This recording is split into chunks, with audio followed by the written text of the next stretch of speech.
아인슈타인은 인생에는 두 종류의 삶이 있다고 했습니다. 하나는 기적이 없다고 믿고 살아가는 사람이고, 다른 하나는 모든 것이 기적이라고 생각하고 살아가는 삶입니다. 그는 이렇게 말합니다. 내가 생각하는 인생은 후자의 삶이다. 아인슈타인은 모든 것을 기적이라고 생각하고 살아갔다는 사실입니다. 그렇습니다. 우리가 눈으로 보는 모든 것은 기적입니다. 여러분은 어떤 인생입니까? 기적 같은 것은 전혀 없다고 믿고 살아가는 삶입니까? 아니면 아인슈타인처럼 모든 것이 기적이라고 믿고 살아가는 삶입니까? 조금만 생각해보면 기적이 아닌 것이 없다는 사실을 알 수 있습니다. 저 수억 년 동안 빛과 열을 내는 태양, 그 자체가 기적입니다. 어떻게 저 태양이 수억 년 동안 똑같은 빛과 열을 보내줄까요? 수많은 생명을 품고 있는 이 지구가 있다는 것 기적이 아닙니까? 지구와 같은 살기 좋은 혹성이 있는지 과학자들이 수백 년을 찾아보았지만 아직도 지구처럼 생명을 품고 있다는 별이 있다는 사실을 발견하지 못했습니다. 수많은 생명을 품고 있는 이 지구, 이런 지구가 존재한다는 것 자체가 기적 중에 기적입니다. 또한 인간이 존재한다는 것 기적이 아닙니까? 저와 여러분이 존재한다는 것 기적입니다, 여러분. 우리는 어느 순간부터 당연한 것처럼 생각하고 있습니다. 하지만 당연하지 않습니다.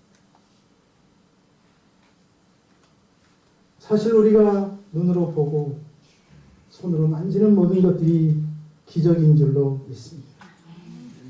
뿐만 아닙니다. 우리의 삶 역시 마찬가지입니다. 우리가 태어나면서부터 죽는 날까지 우리는 기적과 같은 삶을 살아가고 있기 때문입니다. 우리의 삶 자체가 기적인데 그런 기적과 같은 삶을 살아가면서도 우리의 삶 속에서 때로는 더 놀라운 기적과 같은 일들이 일어나기도 합니다. 오늘 본문 말씀은 바로 그런 기적적인 일들 중 하나를 다루고 있습니다.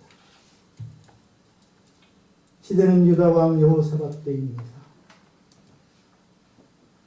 아람과 모압과 암몬이라는 이런 나라들이 연합해서 연합군을 형성하여 많은 군대를 거느리고 유다를 치려고 쳐들어왔습니다. 큰 군대를 일으켜 지금 엔게디까지 들어왔습니다. 그러자 그 소식을 들은 유다 왕 여호사밧은 두려워합니다. 그리고 유다 백성들에게 금식하라고 명을 내리고 그 자신도 하나님 앞에 엎드려 기도하기 시작했습니다. 그러자 하나님이 여호사밧과 유다 백성들의 기도를 들으시고 응답하십니다. 레위 사람 야하시엘을 통해서 여호사밧과 유다 백성들에게 말씀해 주셨습니다. 그 말씀이 15절로 17절입니다. 온 유다와 예루살렘 주민과 여호사밧 왕이여 들을지어다. 여호와께서 이같이 너희에게 말씀하시기를 너희는 이 큰 무리로 말미암아 두려워하거나 놀라지 말라. 이 전쟁은 너희에게 속한 것이 아니고 하나님께 속한 것이니라. 내일 너희는 그들에게로 내려가라. 그들이 시스고개로 올라올 때 너희가 골짜기 여기 여루일 앞에서 그들을 만나려니와 이 전쟁에는 너희가 싸울 것이 없나니 대열을 이루고 서서 너희와 함께한 여호와가 구원하는 것을 보라. 할렐루야. 여러분, 이 말씀을 정리하면 내가 너희를 위하여 싸울 테니 두려워하지 말라는 것입니다. 너희들의 전쟁이 아니고 나의 전쟁이라는 것입니다. 그것이 하나님의 선언입니다. 너희는 싸울 필요조차 없다. 그저 대열을 이루어 서서 내가 싸우는 것을 지켜보기만 하는 것입니다. 할렐루야. 이것이 큰 대적들을 마주하고 두려워 떨고 있는 여호사밧과 유다 백성들에게 주신 하나님의 말씀이었습니다. 오늘 이 말씀이 이 험악한 시대를 살아가는 저와 여러분을 향한 하나님의 말씀인 줄로 믿습니다. 두려워하지 마십시오. 원수와 대적이 아무리 크고 강해도 떨 일이 아닙니다. 하나님이 저와 여러분을 위하여 싸우실 줄로 믿습니다. 그 전쟁은, 여러분이 싸우는 전쟁은 여러분의 전쟁이 아니고 누구의 전쟁이라고요? 하나님의 전쟁. 지켜보시기만 하시면, 하나님이 여러분을 구원하는 놀라운 역사를 지켜보시기만 하시면 여러분에게 큰 승리가 임하게 될 줄로 믿습니다. 여러분, 싸우지도 않고 승리를 얻는다니 기적 중에 기적이 아닙니까? 여러분, 이런 놀라운 말씀을 들은 여호사밧 왕은 하나님을 향해 엎드려 하나님께 경배하지 않을 수가 없었습니다. 하나님께 경배하고, 그리고 찬양대를 세워 하나님께 찬송을 하게 합니다. 어떤 찬송을 드렸을까요? 이는 분명 감사의 찬송이었을 것입니다. 자신들의 기도를 들으시고 자신들을 구원해 주신 하나님에 대한 감사의 찬송 아니었겠습니까? 그런데 아직 그들은 승리를 얻지 못했습니다. 아직 그들은 그 상황에서 벗어난 게 아닙니다. 여전히 적은 엔게디에 있습니다. 하지만 오늘 말씀을 보십시오. 그들이 찬송을 부를 때 그 찬송이 놀라운 기적으로 이어집니다. 그래서 오늘 말씀 제목이 감사의 기적입니다. 오늘 말씀은 암몬과 모압과 세일 사람들이 연합하여 유다를 침략했을 때 여호사밧과 유다 백성들이 찬양대를 세워 하나님을 찬양하게 했다니, 그 연합군 가운데 자중질환이 일어나서 자기들끼리 서로 치고받고 싸우고 쳐 죽이고 마지막에 가보니까 살아남은 사람이 한 사람도 없었다고, 그런 놀라운 기적이 일어났다고 말씀하고 있습니다. 여호사밧과 유다 백성들이 싸운 것이 아니에요. 그들은 그저 항구를 버리고 서 있었을 뿐입니다. 여러분, 이것이 감사 찬송의 기적인 줄로 믿습니다. 저와 여러분들이 하나님께 감사하면 우리의 삶 속에서도 그런 기적이 일어날 줄로 믿습니다. 도대체 찬양대가 부른 찬양이 무엇이었기에 그런 기적이 일어났습니까? 오늘 성경은 그 찬양이 바로 이것이었다고 말합니다. 여호와께 감사하세, 그의 인자하심이 영원하도다. 같이 한번 해볼까요? 여호와께 감사하세, 그의 인자하심이 영원하도다. 그렇습니다. 하나님의 인자하심을 찬양하는 찬양이 울려 퍼질 때 적들 가운데 자중질환이 일어나서 스스로 싸우고 스스로 무너진 것입니다. 이스라엘 백성들보다 더 강한 적, 그들이 무서워하던 적이 스스로 엎드러지는 역사가 일어났습니다. 그러므로 하나님께 감사하는 일은 중요한 일인 줄로 믿습니다. 감사는 하나님이 받으시는 가장 향기로운 예물이며, 감사는 하나님이 가장 기뻐하시는 제사인 줄로 믿습니다. 감사는 모든 상황을 반전시키는 전환점이 되는 줄로 믿습니다. 그러므로 여러분, 감사를 잊지 마십시오. 항상 하나님께 감사하는 삶을 사시기를 주의 이름으로 축원합니다. 하나님은 시편 기자를 통해서 말씀하십니다. 감사로 제사하는 자가 나를 영화롭게 하나니. 뭘로 제사한다고요? 감사의 제사를 드리는 자가 하나님을 영화롭게 한대요. 그의 행위를 옳게 하는 자에게 내가 하나님의 구원을 보이리라. 감사의 제사를 드리는 사람에게 하나님이 구원을 보여주시겠다고 약속하고 있습니다. 2022년 이 추수감사주의를 맞이하여 저와 여러분이 감사의 중요성을 깨닫는 그런 주일이 될 수 있기를 축복합니다. 여러분, 오늘 말씀을 보니 감사할 때 승리의 기적이 일어났다고 말합니다. 상대가 되지 않는 적이었습니다. 도저히 이길 수 없는 적이었습니다. 하지만 감사의 찬양이 그 적을 짓밟고 승리하게 했다고 말합니다. 22절입니다. 그 노래와 찬송이 시작될 때에 여호와께서 복병을 두어 유다를 치러 온 남몬 자손과 모압과 세일산 주민들을 치게 하시며 그들이 패하였으니 할렐루야. 감사할 때 하나님이 복병을 두셨대요. 이 눈에 보이지 않는 하나님의 복병이 참으로 무서운 군대인 줄로 믿습니다. 그런 적들을 교란시키고 자중질환을 일으켜서 스스로 죽기 살기로 싸우게 하고 스스로 무너지게 했습니다. 할렐루야. 참 흥미로운 것은 2장 앞에 가면 역대하 18장에는 이 남유다와 여호사밧이 북이스라엘과 연합해서 북이스라엘의 아합 왕과 연합해서 아람의 연합군도 아니에요. 한 아람 군대와 아람의 한 나라와 싸웠습니다. 하지만 이기지 못했어요.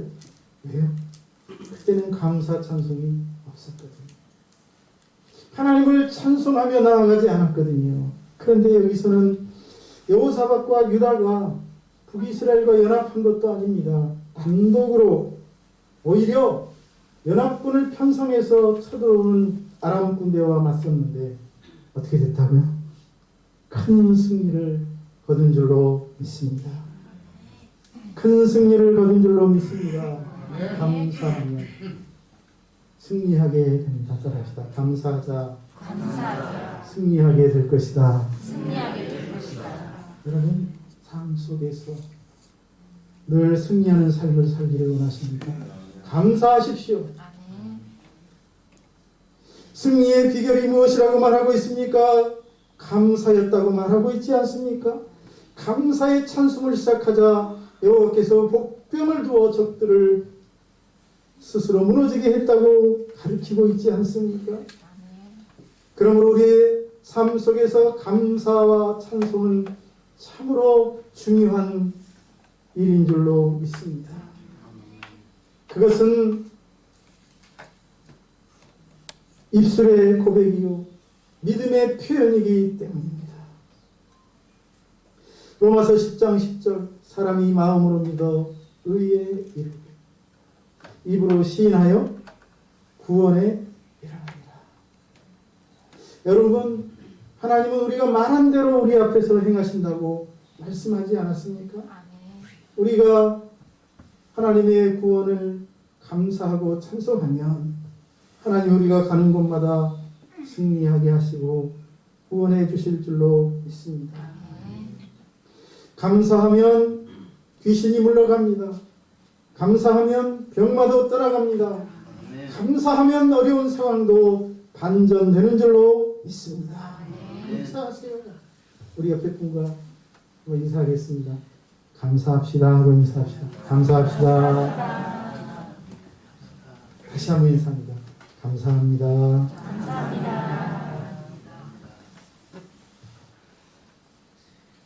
사자굴에 던져진 다니엘을 보십시오.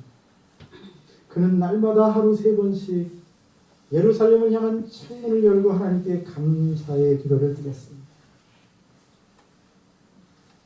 그냥 단순한 감사 기도가 아니었습니다. 지금 그의 대적들은 그가 기도하면 잡아 죽이려고 그물을 치고 기다리고 있는 상황, 눈에 불을 켜고 지켜보고 있습니다. 그러므로 그런 상황 속에서 창문을 열고 무릎을 꿇고 하나님께 감사 기도를 드린다는 것, 목숨을 건 기도였습니다. 그랬더니 어떤 일이 일어났습니까? 하나님이 굶주린 사자의 입을 막으신 줄로 믿습니다. 그를 잡아먹지 못하도록, 굶주린 사자가 그의 앞에서 힘을 쓰지 못하도록 하나님이 만드셨습니다. 그렇습니다. 감사하는 사람입니다. 굶주린 맹수도 삼킬 수 없습니다. 시편 57편 4절, 내 혼이 사자 중에 처하며 내가 불사르는 자 중에 누웠으니 곧 인생 중에라. 저희는 창과 살이요 저희는 날카로운 칼 같도다. 시편 기자가 사자들 가운데 홀로 처해 있는 가련한 자신을 바라보고 있는 모습입니다. 어떤 사자들 가운데 있다고 말합니까? 불사르는 자들, 창과 화살과 칼을 들고 있는 자들. 여러분, 그렇습니다. 우리는 사자들 가운데 서 있습니다. 재앙의 사자들, 질병의 사자들, 죽음의 사자들. 우리가 그런 사자들 가운데 에워싸여 있지만 감사하는 사람은 그 사자들로부터 승리할 줄로 믿습니다. 그 사자들이 우리를 삼키지 못할 줄로 믿습니다. 그러므로 감사하시기를 다시 한번 권면합니다. 감사하면 이기고 또 이기게 될 줄로 믿습니다. 다음으로 감사하면 넘치는 기적이 일어납니다. 따라합시다. 감사하면 넘친다.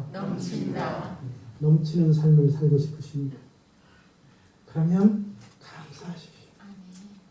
25절로 26절, 여호사밧과 그의 백성이 가서 적군의 물건을 탈취할세 본즉 그 가운데 재물과 의복과 보물이 많이 있으므로 각기 탈취하는데 그 물건이 너무 많아니 가져갈 수 없을 만큼 많으므로 사흘 동안 거두어 들이고 넷째 날에 무리가 브라카 골짜기에 모여서 거기서 여호와를 송축한지라.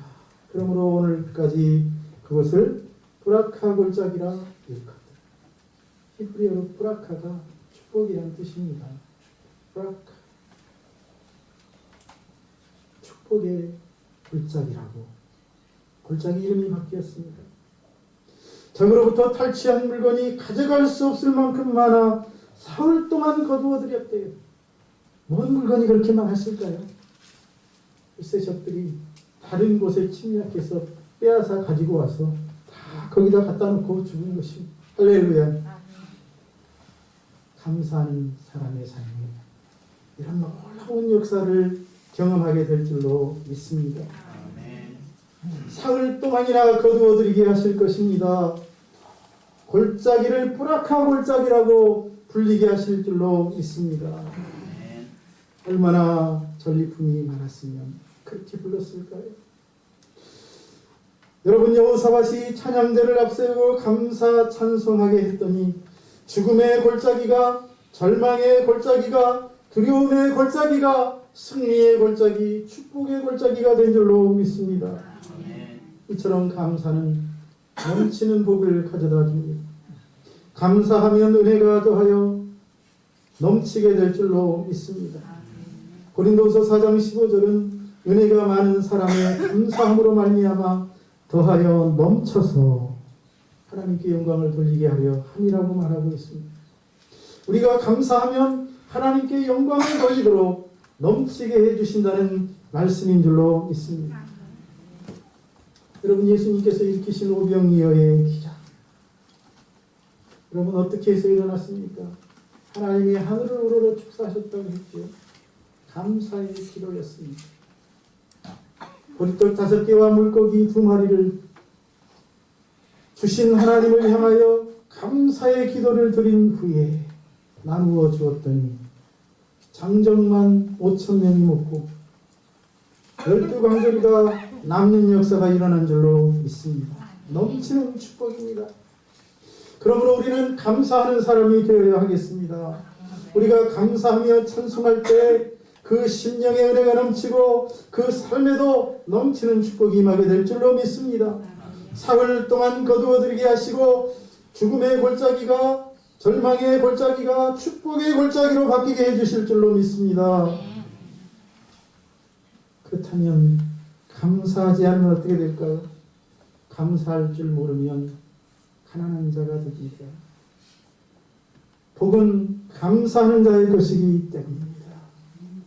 그러므로 우리 교회 모든 성도님들은 언제나 무슨 일을 만나든지 감사하다가 저와 여러분의 삶이 축복의 삶으로 보라카 인생으로 바뀔 수 있기를 축원합니다.